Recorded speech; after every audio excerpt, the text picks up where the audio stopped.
Por gloriata.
Oh.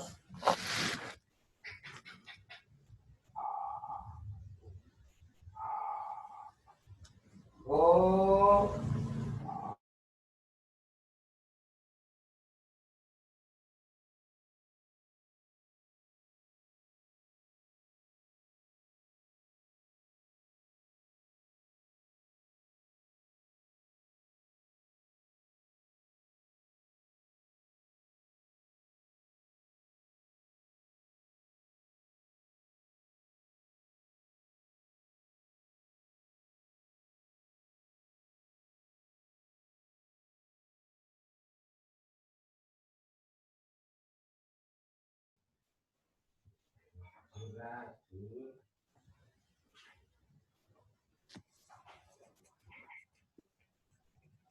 Selamat pagi.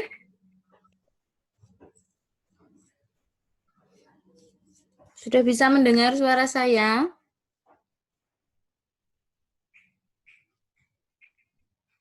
Sudah, Bu. Sudah. Sambil menunggu teman-teman yang belum hadir pagi ini. Minggu lalu itu bercerita ya Mbak, belajar berbicara itu ya, bercerita ya.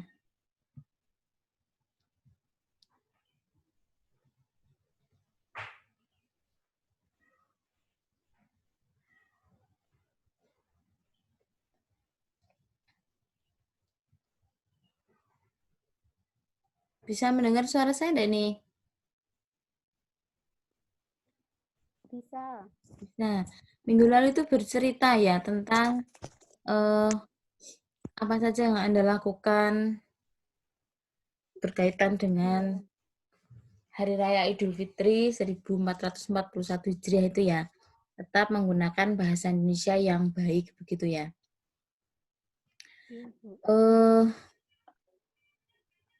Namun dari hasil bercerita itu masih ada beberapa mahasiswa yang ketika menggunakan bahasa Indonesia itu belum tepat.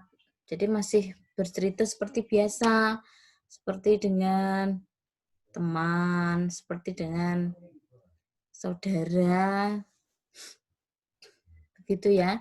Tolong itu diperbaiki dan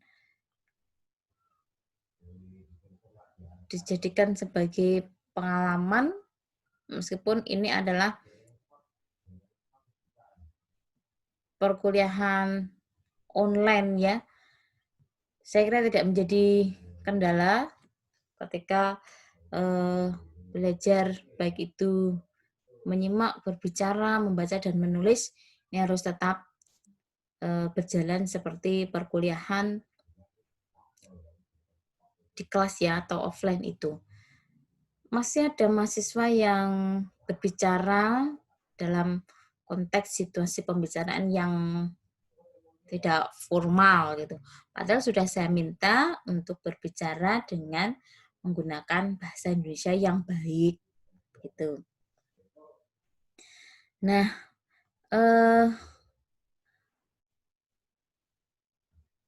kira-kira bisa ya untuk memperbaiki kesalahan penggunaan bahasa Indonesia yang sudah kita lakukan, yaitu belajar berbicara pada pertemuan sebelumnya.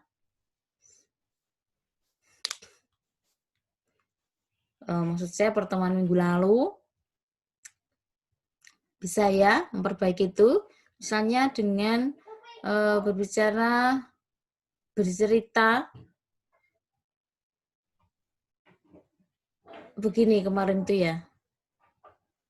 Pada waktu Lebaran saya tidak mudik dan apa-apa dan sebagainya itu. Nah, itu tolong diperbaiki bunyi kalimatnya menjadi Lebaran tahun ini berbeda dengan Lebaran tahun-tahun sebelumnya.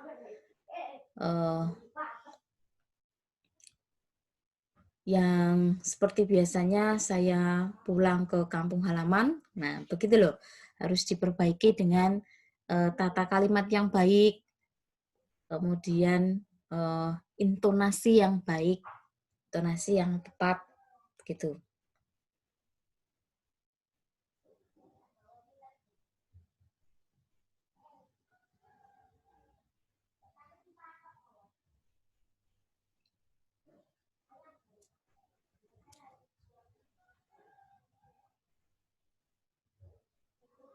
Nah,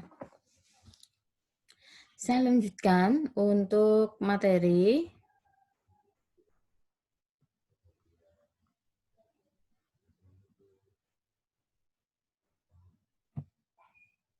Ini pertemuan keempat.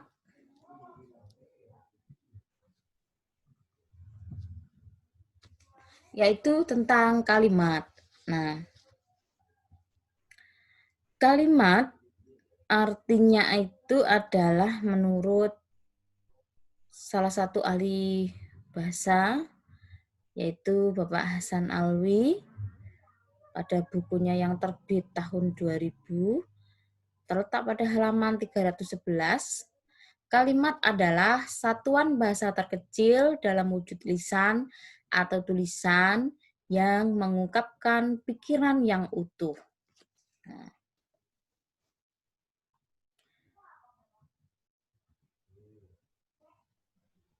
kemudian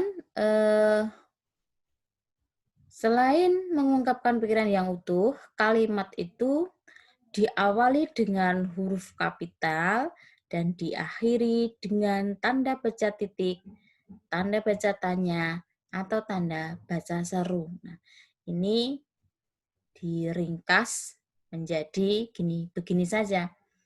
Diakhiri dengan intonasi akhir.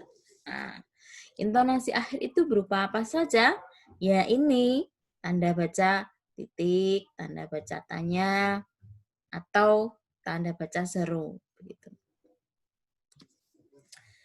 Kemudian ciri-ciri kalimat.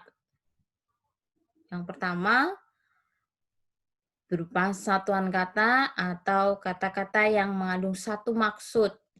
Jadi bermakna ya, ada maknanya, maksud, mengandung maksud. Kemudian ciri yang kedua adalah yang baru datang bisa mengikuti ya. Ciri yang kedua adalah berstruktur, mempunyai struktur. Strukturnya apa saja di dalam kalimat itu? Strukturnya ya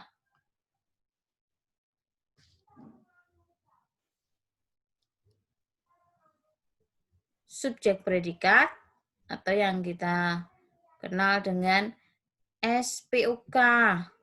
Pel itu pelengkap. Jadi struktur kalimat itu ada subjek. Bisa ya.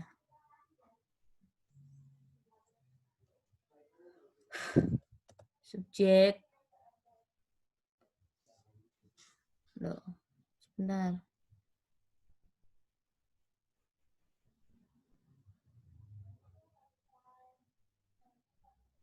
Nah, subjek, predikat, objek, keterangan, kemudian pelengkap. Nah, ini yang kita ketahui bahwa struktur kalimat itu adalah ini subjek, predikat, objek, keterangan, dan pelengkap. Nah, macam-macam struktur kalimat itu apa saja? Ini bisa dipecahkan lagi menjadi subjek, predikat. Kemudian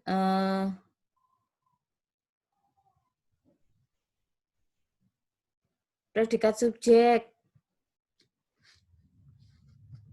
subjek, predikat, objek, kemudian subjek, predikat, pelengkap, subjek, predikat, keterangan, keterangan, subjek, predikat, kemudian subjek, predikat, pelengkap, keterangan.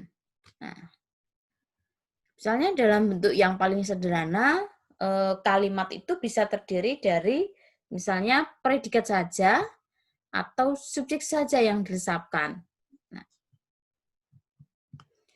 ini bisa saja asal memenuhi unsur di dalam kalimat itu, misalnya mengandung suatu maksud, kemudian dapat berdiri sendiri dan memiliki intonasi akhir. Oh ya, ini tertinggal ya, diawali dengan huruf kapital. Nah, jadi ingat, kalau menulis kalimat, ya terutama ya di dalam bahasa tulis, ya harus benar, harus memenuhi unsur-unsur di dalam kalimat. Apa yang dinamakan dengan kalimat? Ya ini, sesuai dengan pengertian kalimat itu. Hierarkinya adalah kalimat ya ini diawali dengan huruf kapital dan diakhiri dengan intonasi akhir. Gitu.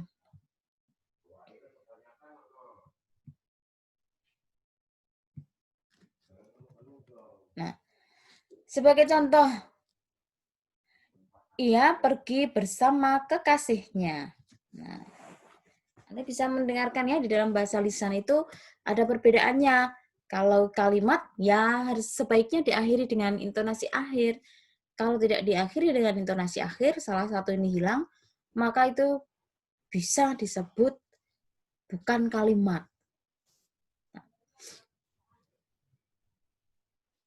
Ia di sini I-nya ditulis dengan huruf kapital. Kemudian dan di sini diakhiri dengan intonasi akhir berupa tanda baca titik. Titik ya, kalau menyebut jangan titik. Nah, ingat di sini tanda baca itu ditulis dengan titik. Ketika kita melafalkan juga harus tepat. Titik. Jangan Anda ganti menjadi titik. Nah, di sini nanti masuk di dalam kesalahan berbahasa. Salah satunya adalah terkontaminasi dengan bahasa daerah. Dalam hal ini adalah bahasa Jawa. Iya tidak? Kalau kita mengucapkan, bisa dalam bahasa Jawa, titik, koma. Nah, ini harus dibedakan.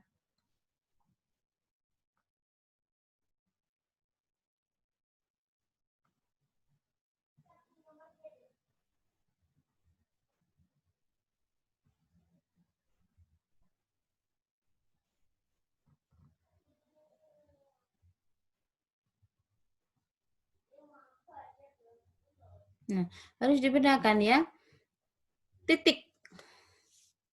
Meskipun itu dirasa canggung, tapi kita tetap harus berpedoman pada kaidah kebahasaan. Nah, di sini dalam hal ini adalah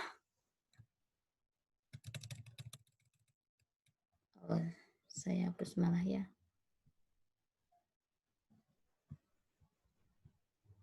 Berbahasa Indonesia dengan baik, situasi sesuai dengan situasi kebahasaan, yaitu situasinya adalah formal, begitu ya. Kemudian struktur kalimat dasar. Nah, struktur kalimat dasar itu bisa dibedakan menjadi 6 tipe. Nah, tipenya yang pertama tadi sudah disebutkan di awal. Nah, di sini hanya pengembangan di dalam contohnya. Harapan saya setelah saya menyampaikan materi ini, mahasiswa bisa menulis contoh kalimat, ya minimal strukturnya adalah kalimat dasar ya. Struktur kalimat dasar, menulis contoh lain yang ada selain yang ada di materi ini. Itu harapan saya. Jadi tipe yang pertama, kalimat yang berstruktur subjek predikat. Contoh yang pertama, A, iya adikku.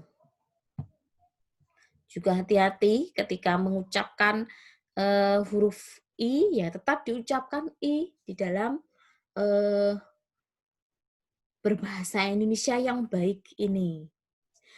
Jangan Anda ketika menulis di dalam bahasa tulis, ya menulis bahasa tulis ya.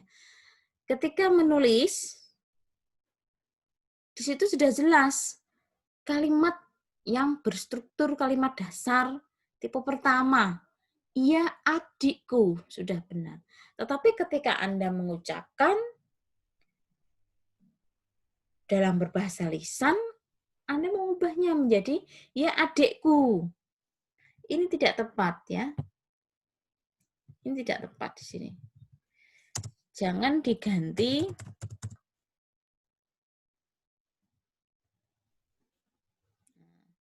mengganti font I menjadi E. Nah, ini salah. Bentar ya, kok.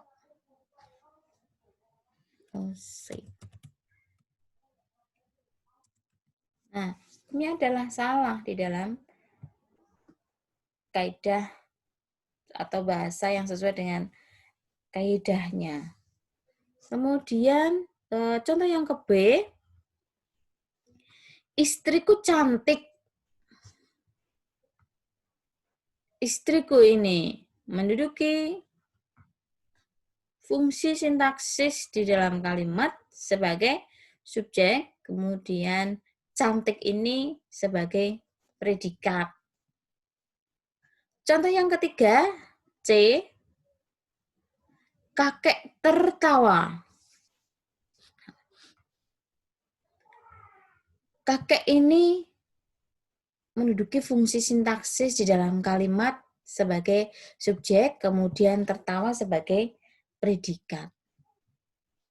Yang kedua, tipe yang kedua, struktur kalimat dasar tipe yang kedua adalah subjek, predikat, dan objek.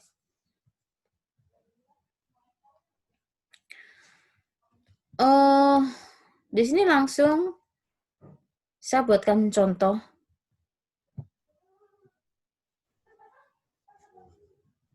A, contoh pada A, Anda bisa membaca,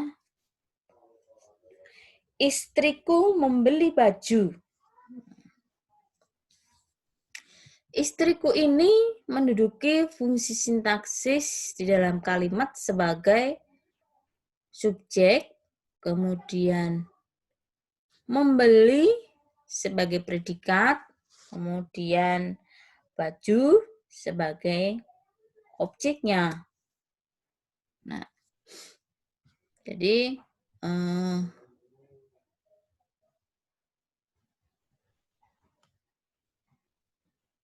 istriku membeli baju ya, berstruktur subjek, predikat, objek. Kemudian contoh yang ke B.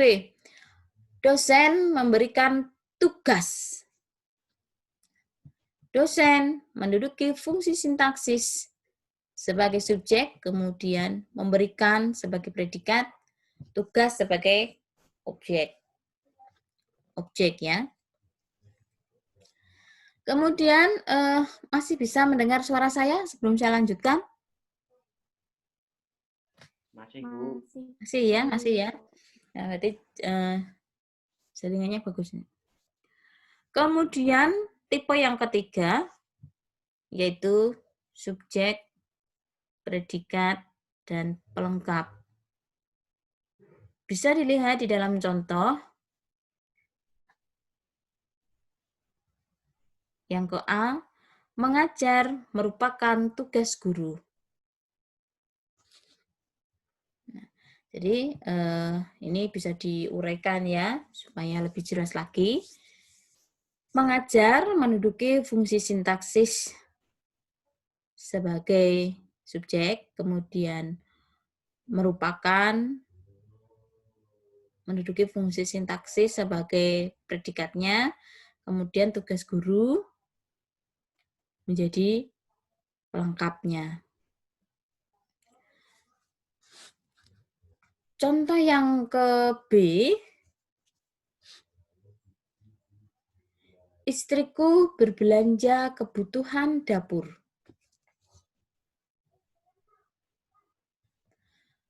Nah, ini bisa diuraikan, istriku sebagai subjek, kemudian predikatnya apa di sini? Berbelanja ya, berbelanja. Kemudian kebutuhan dapur ini sebagai pelengkapnya. Kemudian tipe yang keempat, ada subjek, predikat, keterangan.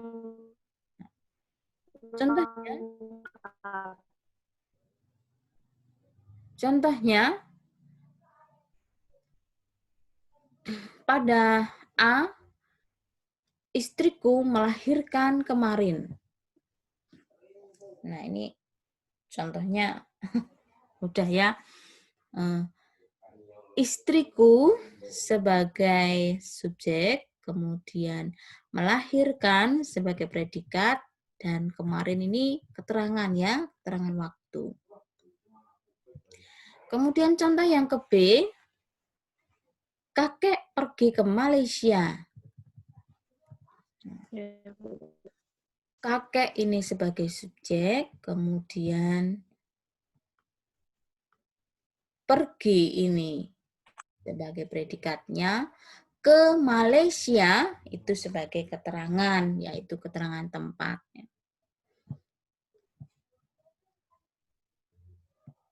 Jadi ini juga harus hati-hati ya mahasiswa ketika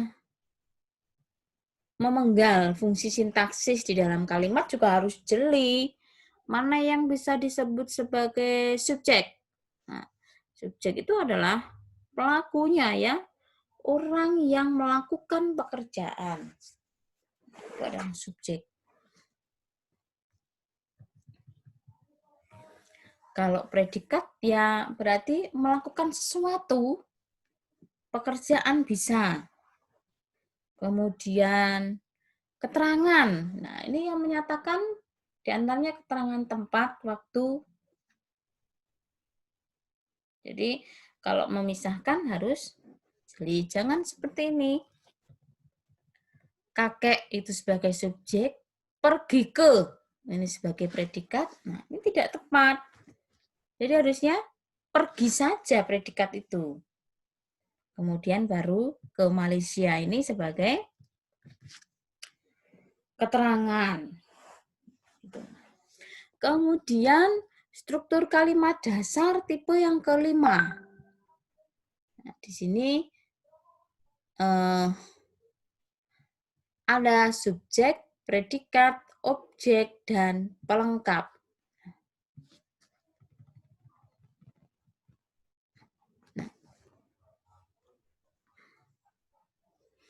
Nah, contohnya,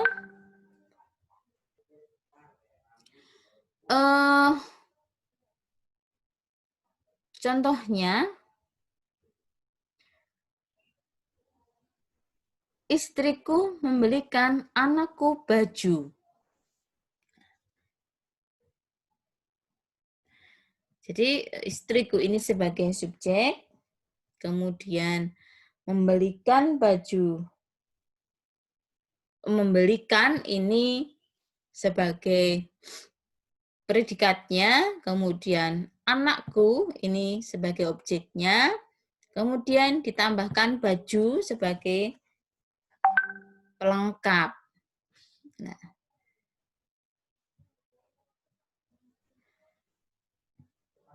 contoh yang ke B, Presiden menganugerahkan penghargaan kepada para pejuang. Nah, jadi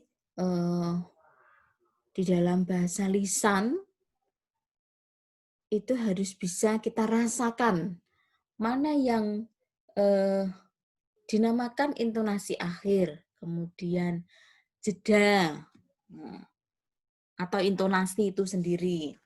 Kalau intonasi akhir ya, apa namanya? Berhentinya agak lama ya. Tapi kalau hanya intonasi, nah ini yang diartikan dalam bahasa tulis itu berupa tanda baca koma. Nah, ya berhenti sebentar.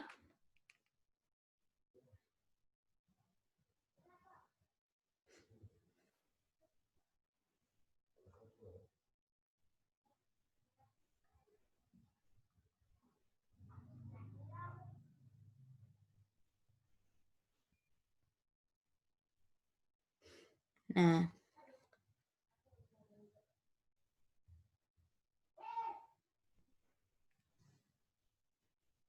sebentar ya.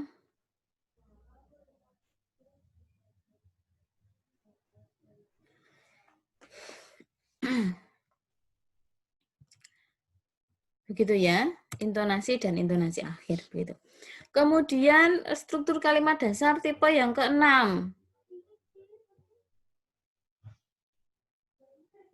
Tipe yang ke-6 ada subjek, predikat, objek, dan keterangan. Nah, contohnya, A, istriku membeli baju di butik. Istriku ini sebagai subjek, kemudian predikatnya membeli, objeknya adalah baju, di butik ini sebagai keterangan, yaitu keterangan tempat. Contoh yang ke B, kami menonton televisi di ruang tengah. subjeknya kami, menonton sebagai predikat, televisi sebagai objek, kemudian di ruang tengah ini sebagai keterangan. Nah, supaya mudah untuk mengikuti perkuliahan, nah ini saya berikan tips dan trik untuk mahasiswa. Tips dan trik ini simple dan fleksibel sebetulnya. Jadi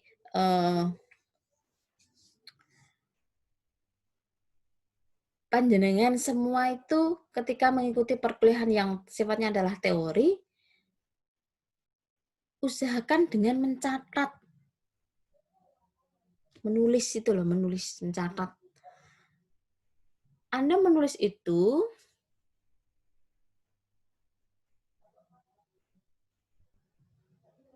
sekaligus juga membaca. Iya kan?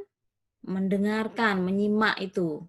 Jadi menyimak, kemudian menulis dan membaca. Jadi 3 aspek di dalam berbahasa itu Anda lakukan ketika Anda mencatat.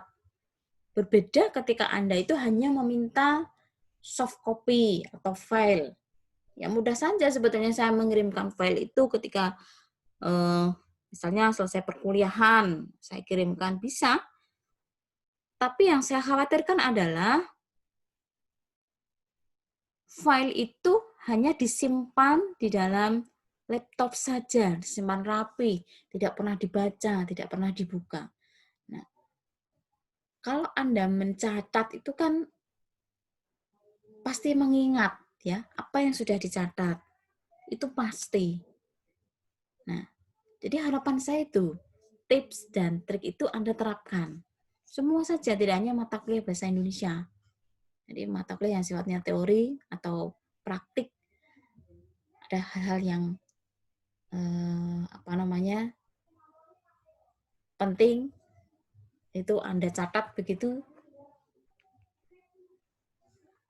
pasti mudah untuk diingat begitu. Itu tips dan trik sederhana dari saya yang bisa dipakai untuk semua mahasiswa ketika mengikuti perkuliahannya, baik secara offline maupun secara online. Ini saya kira sangat bagus untuk diterapkan gitu. Bisa dipahami ya? Masih bisa mendengar suara saya? Masih ya? Masih, Bu.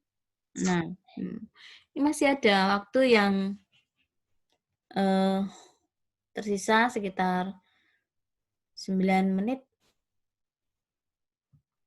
Atau ada yang ingin bertanya? Kalau tidak ada, saya lanjutkan tentang macam-macam fungsi kalimat. Tentang subjek, kemudian predikat, objek, keterangan. Ini saya percepat saja ya. Tentang subjek itu sendiri. Nah, subjek itu adalah yang pada intinya yang dibicarakan oleh kalimat. Nah, di sini yang saya cetak miring ini adalah yang dibicarakan di dalam kalimat. Temanku menjual kambing itu. Coba ini diuraikan berdasarkan fungsi sintaksis di dalam kalimat. Nah, temanku ini sebagai apa? Subjek, Bu. Nah, subjek sudah jelas ya, dicetak miring. Kemudian menjual Predikat. predikat, betul. Kemudian kambing itu sebagai Objek. objek ya. Nah, Ya. betul. temanku menjual kambing itu. Kemudian nanti bisa diuraikan lagi. Tadi ini berarti berpola SPO ya. Iya, Bu. Bentar. Berpola SPO. Ini bisa diuraikan lagi. Maka jenis kalimat itu adalah kalimat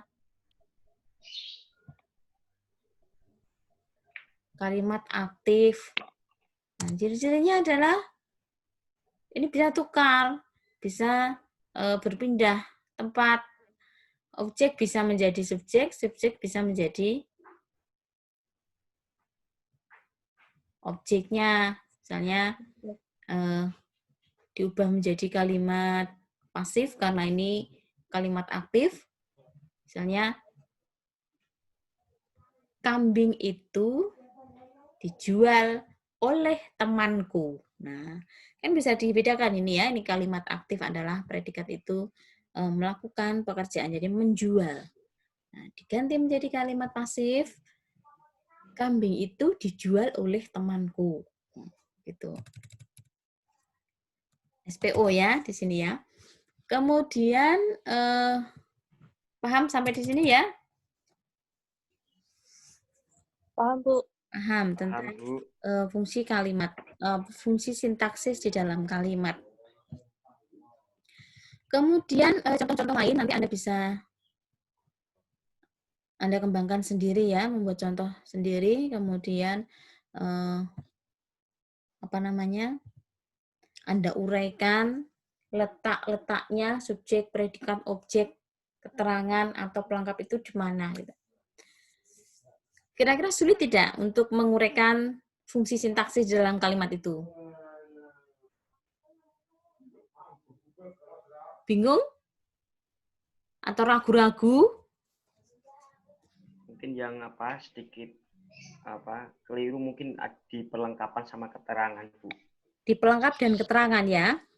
Nah, oke, nanti pada di sini di poin 5 nanti bisa diuraikan. Nah, jadi urut saja ya Mas Andi ya, nanti supaya tidak bingung nanti. Nah, setelah subjek itu adalah predikat. Predikat itu tadi ya, pengertian mudahnya adalah bisa melakukan pekerjaan. Atau hierarkinya, predikat itu keterangan langsung terhadap subjek. Kalau sesuai dengan contoh tadi, temanku jual kambing itu. Jadi, kalau keterangan langsung terhadap subjek, ya temanku itu istilahnya sedang apa, gitu loh. Temanku sedang apa? Apa yang dilakukan? Nah, begitu. Kemudian,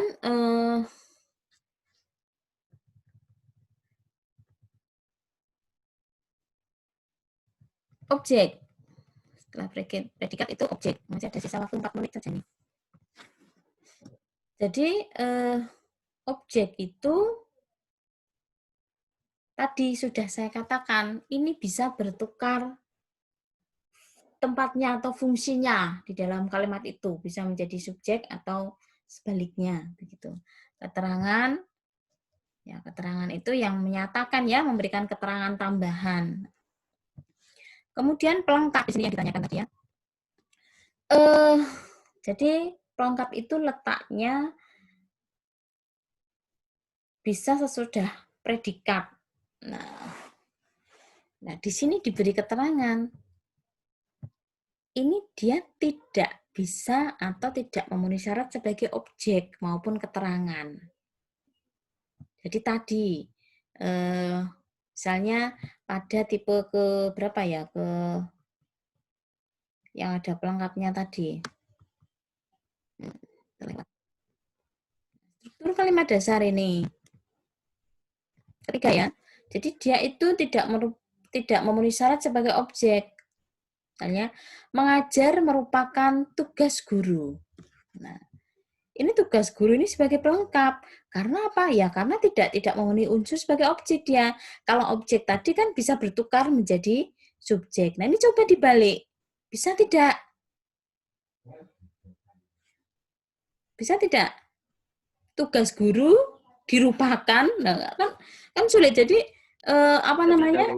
Kalimat itu tidak logis gitu loh. Kalimat menjadi tidak logis kalau di sini disebut sebagai objek misalnya. Kalau disebut sebagai objek kan artinya objek tadi bisa bertukar menjadi subjek.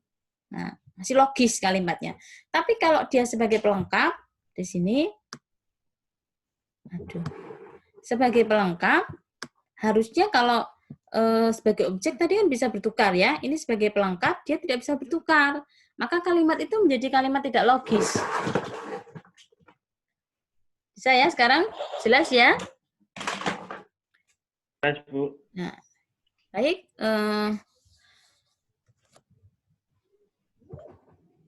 Mengingat durasi ya. Durasi. Sini sudah diingatkan remaining meeting-nya 1 menit sekian detik. Jadi sampai pada pengertian unsur kalimat ya, fungsi sintaksis di dalam kalimat. Nah, begitu. Ada pertanyaan sampai di sini sebelum saya lanjutkan tentang jenis-jenis kalimat? Bu, mungkin saya mau tanya, Bu. Iya. Atau Mas Andi bisa dilanjutkan, nanti saya khawatirnya apa? 1 menit saja ini. Ya silakan agak cepat. Apa, Bu? Ya agak cepat. Iya, Bu. Mungkin kan kalau kata subjek sama subjek itu yang benar yang mana, Bu, intonasinya? Nah, kan tadi sudah saya katakan kita membaca itu sesuai dengan kaidah bahasa yang ada di dalam kaidah bahasa tulis itu. Subjek tidak boleh itu Mas dilafalkan menjadi subjek. Nah, kalau subjek berarti nanti Anda menulisnya juga subjek kan begini. Nah, kan tidak tepat Mas Andi.